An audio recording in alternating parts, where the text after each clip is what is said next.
Hallelujah. Kan in khong kan lo tran to nga ka o hi kan lo khop ma ya ma ro chu a riat thik tok tok chu ma he hun hi min pe hi kan ho tu ten ka lo me ma Sunday ni te kha chuan ka o hi chuak le thei lo wa he hun mang thei tu riang ka tong trai ngar ra ka chung te pon min tong trai puya zai la ka lo ding thei hi ka lo ma ya kan lu puye ro chu ni san tang lu hain at lu ve ran ma ya voi ni leng de zai po hi la chuak thei lo wa chiat tiat to a chuak me ba hi chuan a boi tha viau ni zai na ring khom local te kan la kal zela a hun ni mi wa kan lo tran phot ma yanga zai la kan khom dan tu hi rei lo theyang be ring khom kan tu manga kan tum ber chu zan lai khom a hian pathian ne na in hlan na tong trai na thu pa choi na ngai dam dil na lom thu hril na pathian ne na tin ne kum thar lo thleng tur ta na rong bol tur in hlan na le in tiam na te pon yang chu ni a la ka thang don to lo wa ban na apo la ka thang don lo wa ama chu in hlan na lai ro chu nakina an sanga number zang ni som ko le pakwa na kha chu ni don ani tin hei thu pui te oma thu pui thar te tar chun om ta kan calendar kha chuan ma ta khan lo langa ma ro chu la sui chuan na hun la ni lo wa zana hian thu pui thatak kan nei chu ei kan ho tu ten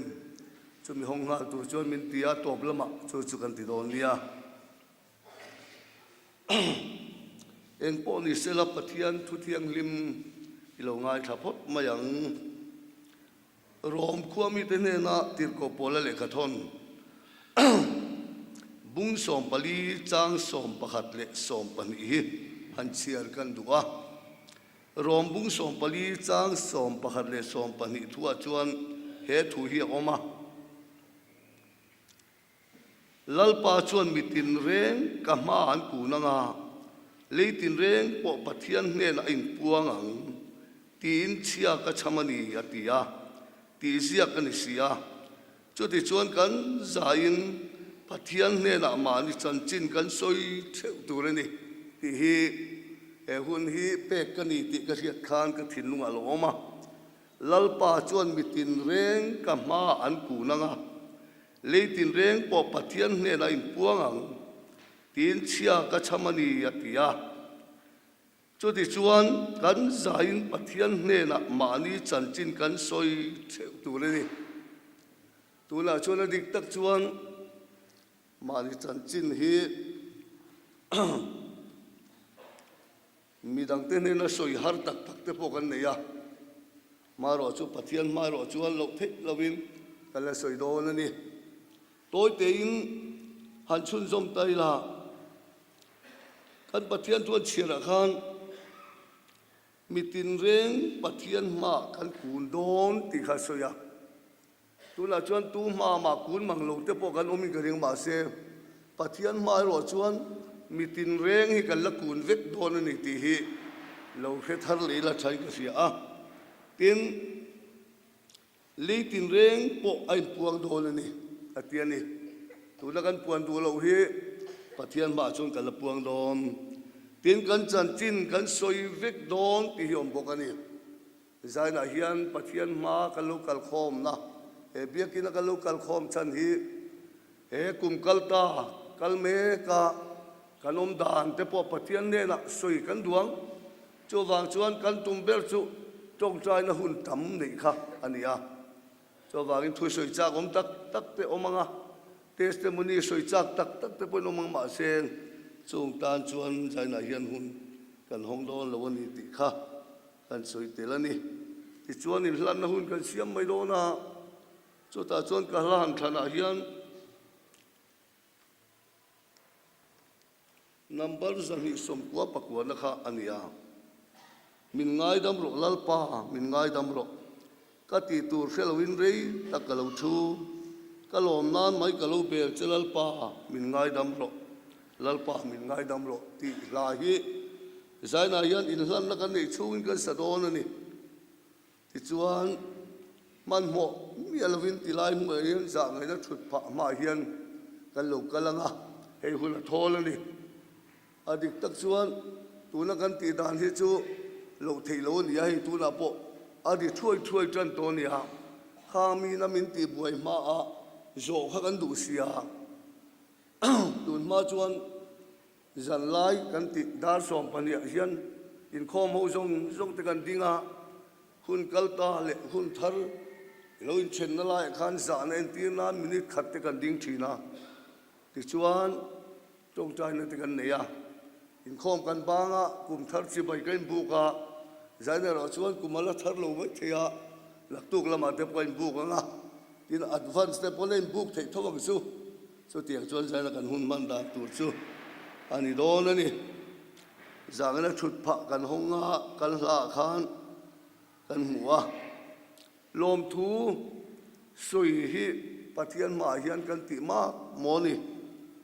lom lo na ni mai la lom na tur tam taka om pakhat na chuan chan dam na thona kan nei awang hian ka ngai tu thina chan dam nai lei tu ni ta se ke niang rual chuan nuaing ma zam ni se kan li thei mi alawang a thona kan nei wang hian pathian ne na lom thu kan so yang tin tun thlenga kan nun na min la chuwa wang te tin in siam that na hun min la pe ka wang te tin rong bol thei na hun min la siam wang te hian zainan pathian ne na hian lom thu kan so yanga pathian in ti tura min ti kan ti lo wang te pon ngai dam thu pha te po kan choi bu ka nga mani lom na zongin pathian lom na pathian lom na la mai kan lom na te a chang cho kan buai puya chu te wang te po chon zainan thu pha choi tu kan ning ka ringe e lai kan sang man mo yelwin e pathian ma di lai hian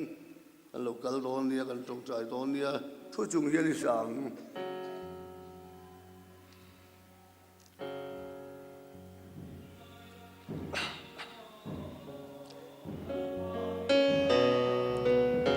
kati tur shelovin reitam kalau chu kalom nan mai kalau ben silal pa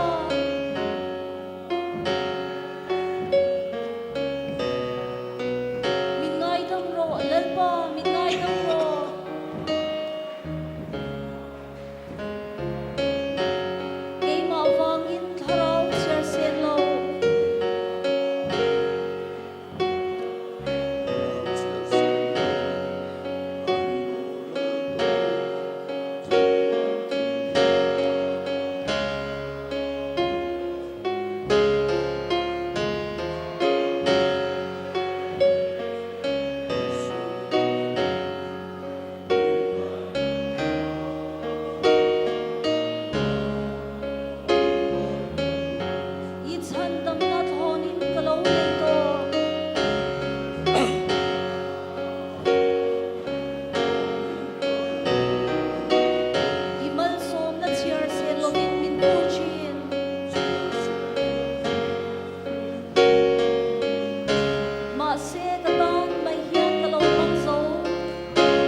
thu bùi cha đéo mấy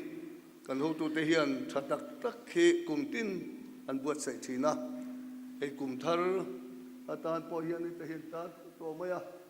the Salvation Army India Eastern Territory cùng sáng ni som ni le paruk thu bùi mun ala ti hi ITI Chorus sipai ten pathian ta na rong kan bol na ata le pathian ro puila turatan ka honge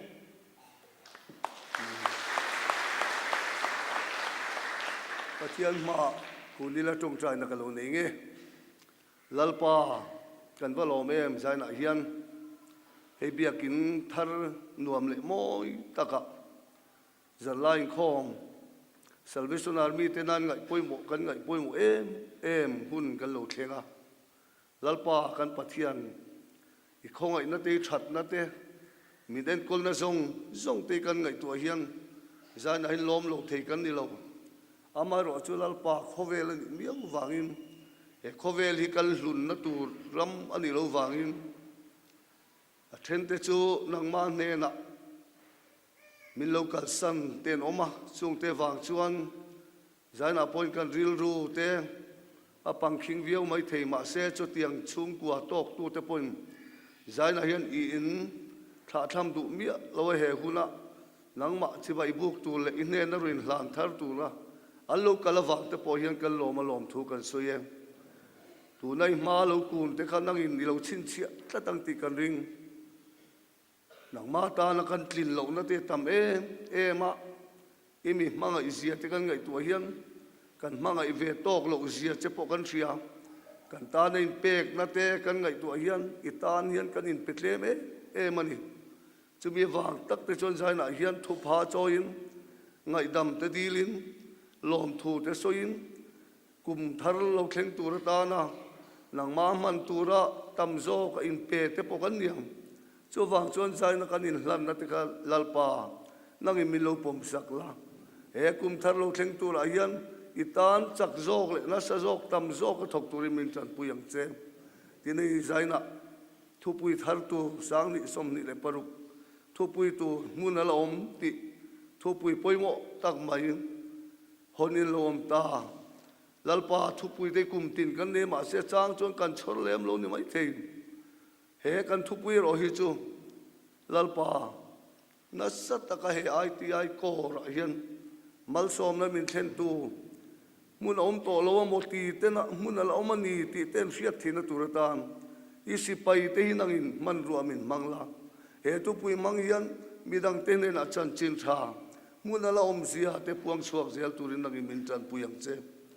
tunai kan lalpa Isua Krista thatna pathian kan pa ma ina tharau thiang lim pol na om tak chu tuna le chatuan thlengin in chan ne la lom relo se amen